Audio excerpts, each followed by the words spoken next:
Today, I'll show you how to switch your payment method to manual in Google Ads. Manual payments mean you add money to your Google Ads account before your ads run. Then, as your ads spend, Google deducts the cost from your prepaid balance. Before you start, keep in mind that manual payments are not available in every country or every Google Ads account. Google says you can only switch to manual payments if the option is available for your billing country and account setup. You also need admin or payments access to change billing settings. First, open Google Ads and log into your account.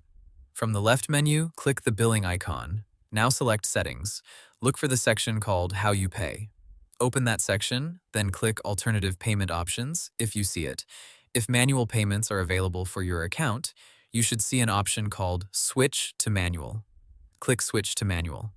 Google Ads will open a confirmation window. Read the details carefully because switching payment settings can affect how your campaigns are charged. If everything looks correct, confirm the change. After switching to manual payments, you need to add funds before your ads can run.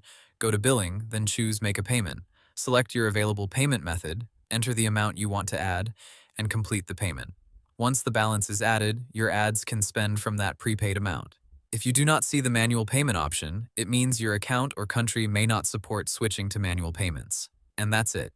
You now know how to switch your payment method to manual in Google Ads. Hope the tutorial was helpful, subscribe to my channel, and see you in the next video.